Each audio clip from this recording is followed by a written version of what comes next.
Welcome to what's going to be a new series on the channel. It's Age of Wonders. It's a 4x turn-based strategy game, and I decided I'm going to play this because, well, I'm going to add a bit of variety to the channel, so there's a little bit for everyone, and I'm pretty much just waiting on names to come in for XCOM. So we're going to get right into it. So we got the random map set up. There is a campaign and scenarios that you can do. We're not going to do those, we're just going to do like a quick game, say about 3 players, there's 2 other wizards. Difficulty, now I feel bad for not going superhuman in XCOM because I'm not that good at the game, so to make up for it I'm going to go, there's no high difficulty setting than that, so there you go. Small map setting, map type land, game flow normal, that seems fine. Player, there's advanced settings, sort of stuff that we did before. It's just the default game mode that we chose. Geography, that's all fine. Evenly distributed-ish. Seals victory, why not? Just make it fairly short. 20 charges, yep. Recommended settings, 33, really? 30. Okay, now this is the setup, and we're gonna go for classic turns, so I like to take my turn when it's my turn. There are simultaneous turns which can be useful for multiplayer, but that means the AI and get to take the turn at the same time as you, and they get to act like while you're doing stuff, and it can like when AI are taking their moves, no one else can move. So I just think I'm just gonna go that. So when it's my turn, I can do what I want. Ally victory, no. Customize humans, yes, that's fine. Capture combat mode is fine. Advanced rules, game speed, normal, yep. Sound rules, standard, yeah, this all looks fine. Maximum number here is 5, yeah. This all looks fine, don't really mind. I'm just gonna go straight into it. Now this is where you get to choose like your hero, your wizard, or your leader. So, you got a bunch of them, there's tons of them, and they're all a combination of currently 7 races. You get one of them in one of the expansions. There's another one actually coming out on the 14th or so I think. I don't know exactly the citation needed, but that's going to be adding another class and 2 new races. In the base game there's 6 classes and 6 races making 36 combinations, so there's no shortage of what kind of leader you can have. Yeah, okay. So yeah, you can just choose like your class and your race, and here we go, we've got specializations. We've got Adept Earth, Master of Fire. We've got 2 of the same specialization, so it actually levels up the Fire specialization. So I'm actually going to take away the Earth specialization, because I don't really want it, I've already got this. And this one was added in the expansion. This sounds like fun, wild magic. Well, this is all just cosmetic stuff. We just want to get straight into a game, so I don't think I'm going to change too much of this. Try and get a little bit of gameplay into this episode. Yeah, okay. Let's go on.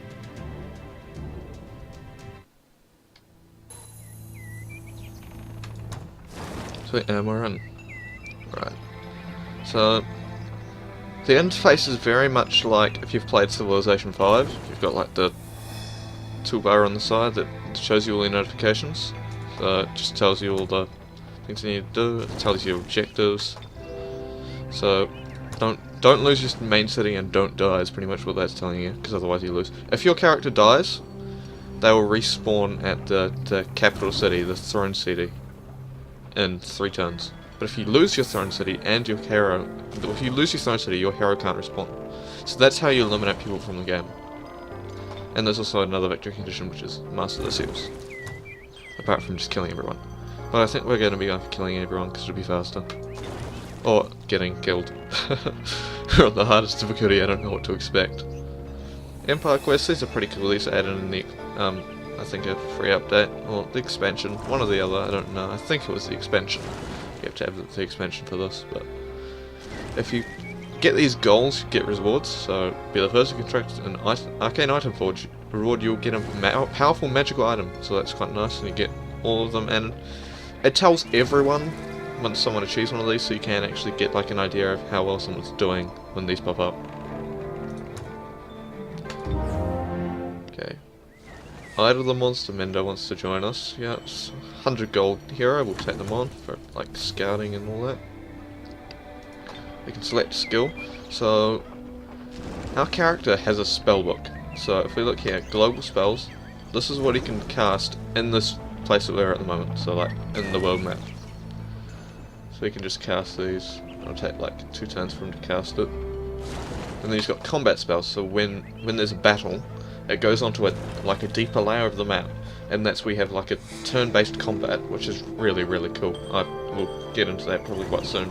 And we have the different spells here. This character also has them. This character, our main character, can actually cast these when he's not in battle, but it costs double. So that's actually pretty cool. The main hero can eventually be very powerful.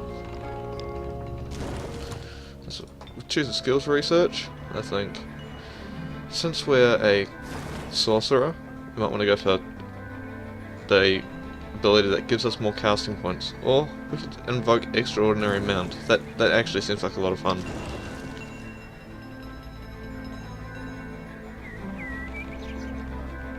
Or we could get faster research, which would decrease the time of everything. Let's do that. We'll select our production.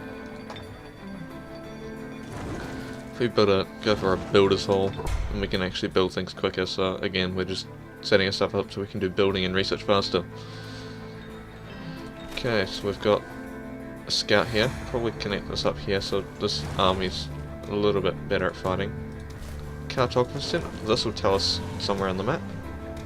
This looks like a independent city. So you might want to go down there and look. Pick up some mana crystals. Oh, you can do that. I was trying to scroll with middle mouse, but I didn't know you could do that. Let's move the arrow keys. I think there is a... No, there's not a right click drag. Oh, there's a left click drag. Okay, that's how you do it. And we want to clear this stuff out. So when our city actually goes to the next size, it will expand by 1. So this area will become ours. And there's also spells that increase it with certain classes. All the classes have different things. This is actually a pickup for like a city upgrade, so I think we're going to go grab that. And we get an arena, so infantry units gain an additional rank when they're trained, so that's actually quite nice, because we're probably going to train a bunch of infantry soon. And let's do this battle. What have we got? A Lesser Fire Elemental, Dwarf Prospector and Drop Prospector. This is going to be a pretty easy battle, as even the game says. Let's go straight into it. Now this is the tactical combat. The music in this game is great as well. Hopefully you can hear it. So we're attacking, so they get the first move.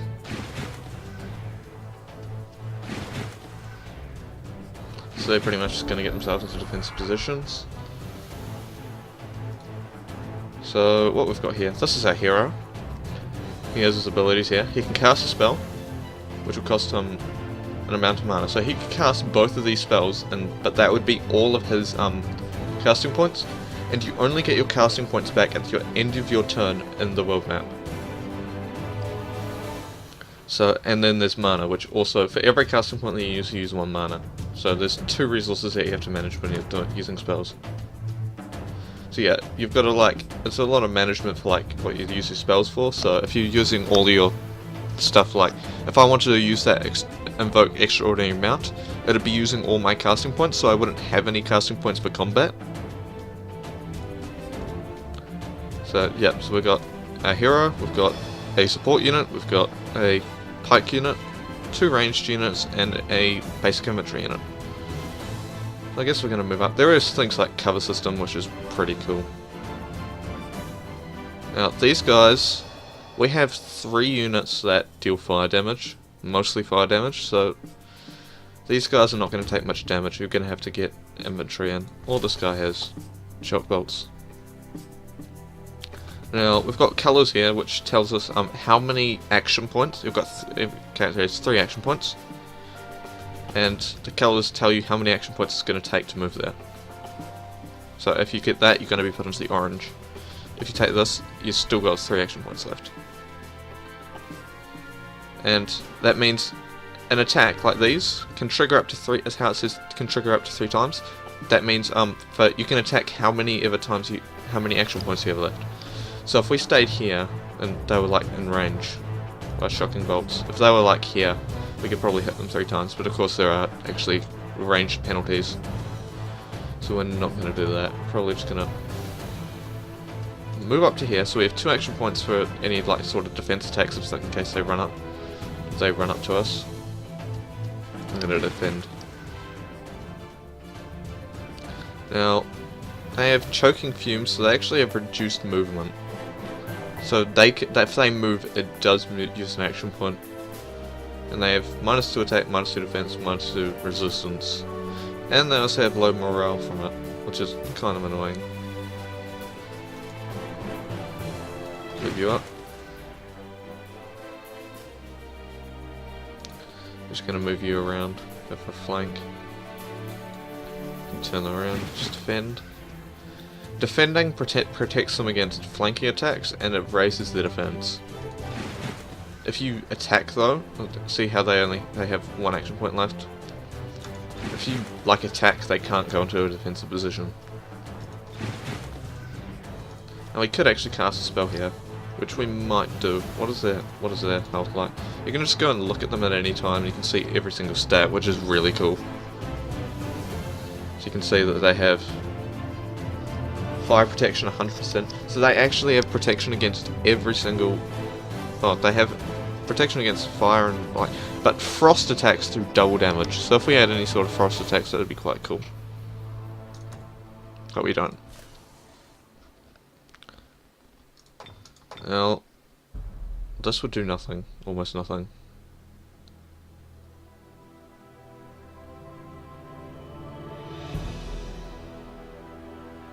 So that's a pretty cool ability, but I think we're just going to hold off and put you on defense. Let them move up a little bit into range.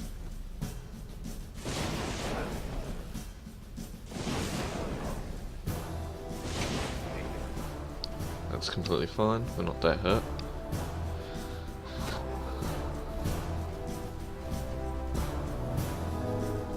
He just fumbled his attack, so he did a lot less damage. It's pretty much a critical fail. You can also get critical hits, it depends on your morale.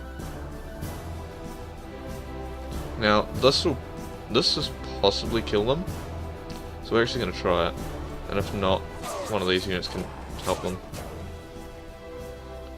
We lost a little bit of health, but that's fine. We can shoot firebolts. 3 to 4 damage times 3, that will kill them. Of course we fumbled, so we're going to do minimum damage. Oh man, that sucks. He's on 2 HP. That means we're going to have to move you up and make you attack as well. Now this is actually an AoE. This unit is a really strong for an archer, because it can attack up to 9 units at once if they're all bunched up. But of course they are super squishy to make up for that. That could almost kill them. I might actually do that because it seems like less of a waste.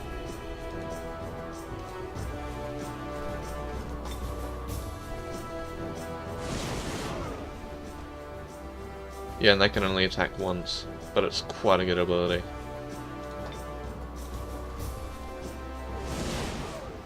It's almost dead.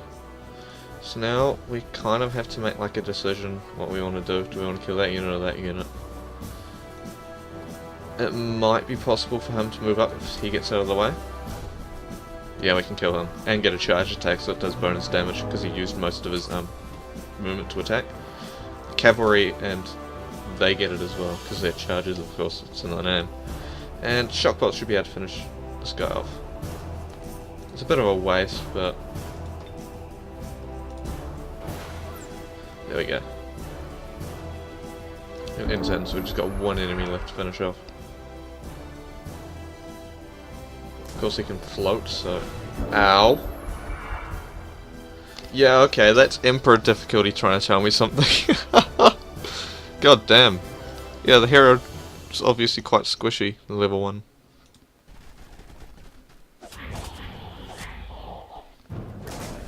Ow. Now you're only going to take physical damage from that, none of the flame damage, which is kind of annoying. And I hear he's dead. Fuck. Could melee attack you, but you would do nothing.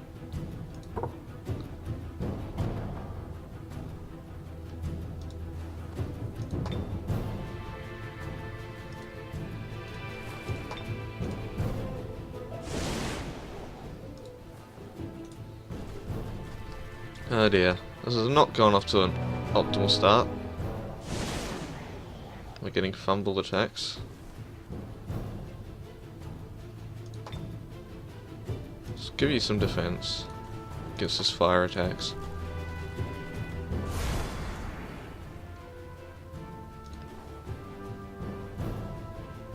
Oh, you can actually do quite a bit of damage against them, so let's do that. He does have retaliation though. He's almost dead. He's only going to be able to kill one of our units. Which will be that one. Which is fine, it's actually the cheap one. And let's finish you off. Ow! What the hell, they explode? Well, that went less... not as good as I would hoped. So that actually halts all of our research. Which is slightly annoying.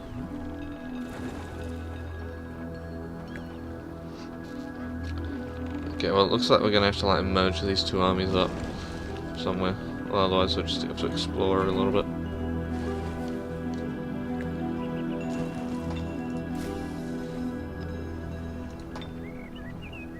That's all we can do.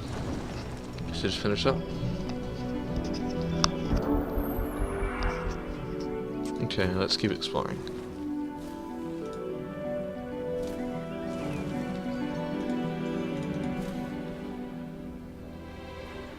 Okay.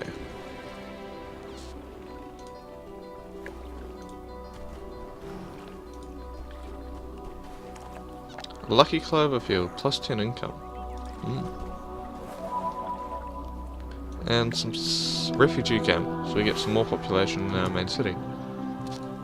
Cool. So we can do again?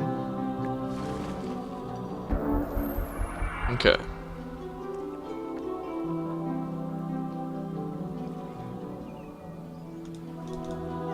Keep exploring.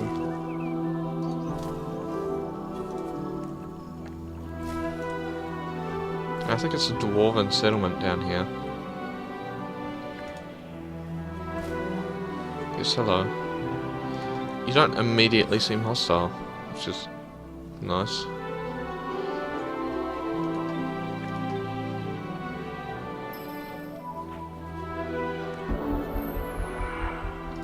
Oh, and you're back, okay. Let's actually link those armies back together. So it wasn't the end of the world, it just hurt our movement a little bit. We try to move into there. We meet the hostile town, they're hostile, okay. Sorry. I don't know what I did. Ass. Hey, Sperries. We just recovered 6 whole... Oh shit, we don't want to go that way. Can't fight that. Can we not walk onto that? Base move 4. Okay.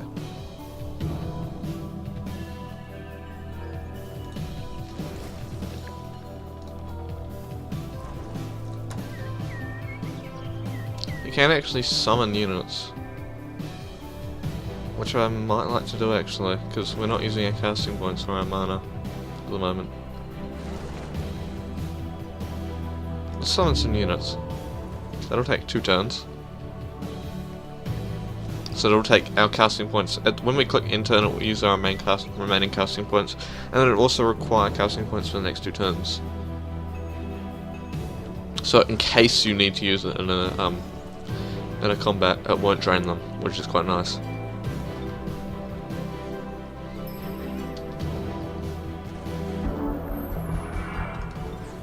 Okay, we can choose a new